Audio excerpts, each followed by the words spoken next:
Hi everyone, exam medicine channel में आप सभी का स्वागत है। इस वीडियो में हम बात करने वाले हैं इलाहाबाद यूनिवर्सिटी में होने वाले एग्ज़ाम जिसका नाम है लैबोरेटरी असिस्टेंट। आपको पता है 30 जुलाई को एग्ज़ाम है। जितने लोग भी इसमें शामिल हैं, ये वीडियो आप सभी लोगों के लिए यूज़फुल हो सकती है। यदि आप चाहें तो उसको देख सकते हैं। इसमें हम बात करेंगे सिर्फ रेलेवेंट सब्जेक्ट को लेकर। आपके सिलेबस को मैंने पहले ही डिस्कस किया है, दिया भी है। उसमें लिखा हुआ है रेलेवेंट सब्जेक्ट और सर्विसेज। मतलब इसमें इन्होंने दिया है कि 30 क्वेश्चन जो है आपके पूछे जाएंगे आपके रिलेवेंट सब्जेक्ट से। रिलेवेंट सब्जेक्ट इन्होंने कोई डिस्क्राइब नहीं किया है कि कौन कौन सी टॉपिक आएगी। इसको लेकर आप सभी लोगों में कन्फ्यूज़न है। कुछ कैंडिडेट हैं जिन्होंने इस चीज़ को पूछा था, क्वेरी थी उनकी, तो इसमें वो लोग इस चीज़ को देख सकते हैं। देखिए, कहीं पर भी जहाँ पर भी लैबोरेटरी असिस्टेंट की पोस्ट आती है, ख़ास तौर से यूनिवर्सिटी में अगर है, तो आपको इसमें वर्क क्या है पहले आपको तो वो जानना होगा। तो जितने भी लैब होते हैं उसमें जो प्रयोगशाला सहायक, इसका मतलब ही होता है, तो जितने भी आपके प्रैक्टिकल्स होते हैं और जिसमें आपके मान लीजिए टीचर्स हैं, प्रोफेसर हैं, वो लोग अगर फिजिक्स और केमिस्ट्री लैब है, बायो की लैब है, वहाँ पर जो भी काम होंगे वहाँ पर आपको सहायता प्रदान करनी होगी।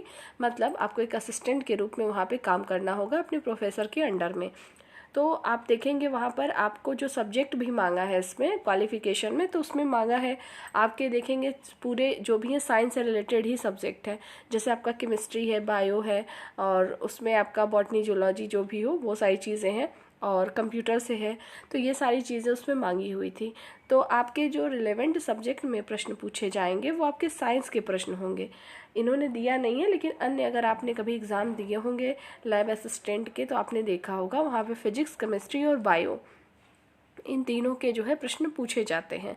और ये प्रश्न आपके जो है एकदम ये भी नहीं कह सकते कि बहुत हाई लेवल का होगा। जनरल, जो आप लोग जनरल साइंस पढ़ते हैं उससे काम आपका हो जाएगा।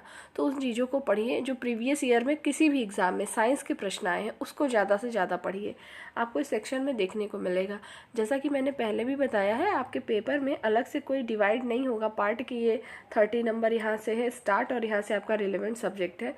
वो कंबाइंड रूप से कहीं पर भी ऊपर नीचे पेपर में हो सकता है। टोटल 100 प्रश्न आने हैं जो कि आपके 200 नंबर के होंगे। निगेटिव मार्किंग है, उसी में से 30 प्रश्न आपके रिलेवेंट सब्जेक्ट के रखे गए हैं। तो रिलेवेंट सब्जेक्ट मैंने बताया आपको फिजिक्स, केमिस्ट्री, बायो के प्रीवियस ईयर के प्रश्नों को देख लीजिए जो कि किसी भी एग्ज़ाम में पूछे गए हों, और जनरल एग्ज़ाम में वही प्रश्न आपको रिपीटेड होंगे, देखने को मिलेंगे।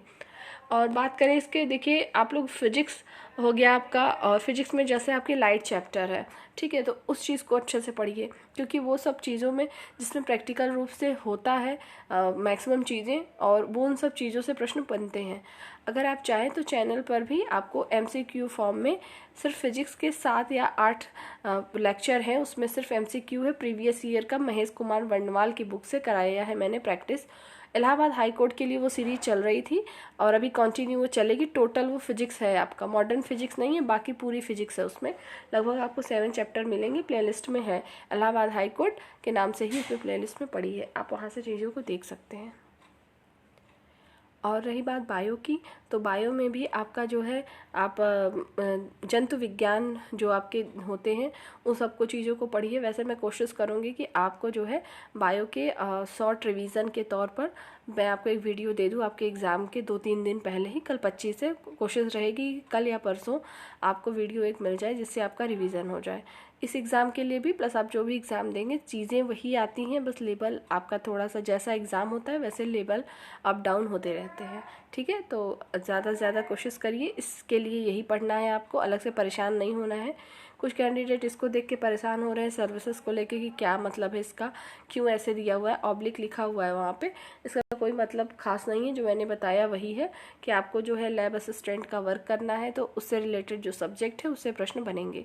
और आपके जो एक्ट वाले प्रश्न थे मैंने बताया है कि उसमें 40 प्रश्न आएंगे, मतलब 80 नंबर का प्रश्न, 80 नंबर होंगे टोटल। एक क्वेश्चन जो है 2 नंबर का है। एक्ट के लिए भी मैंने पहले ही बताया, चीज़ें उतना पढ़ लीजिए, एक्ट से प्रश्न आएंगे नहीं उतने ज़्यादा, लेकिन आप एक बार पढ़ लीजिए, क्या पता आ ही जाए। तो जो सिलेबस में वो तो आपको पढ़ना ही है। हिंदी इंग्लिश में पढ़िएगा। हिंदी में आप बेसिक चीज़ें ग्रामर की पढ़ेंगे। इंग्लिश में भी जैसे आप लोग पढ़ते हैं प्रीपोजिशन के यूज़ को पढ़ लीजिएगा, वो पूछा गया था पिछले एग्ज़ाम में। और बहुत ज़्यादा टफ पेपर नहीं आया था। जैसे पूछ लिया था, सेंटेंस था फिलिंग इन द ब्लैंक्स की तरह से, क्लोज पैसेज टाइप के थे, 2-3 ब्लैंक था, पूछा था कहाँ पर क्या यूज़ करते हैं। तो इस प्रकार से प्रश्न आने की संभावना है।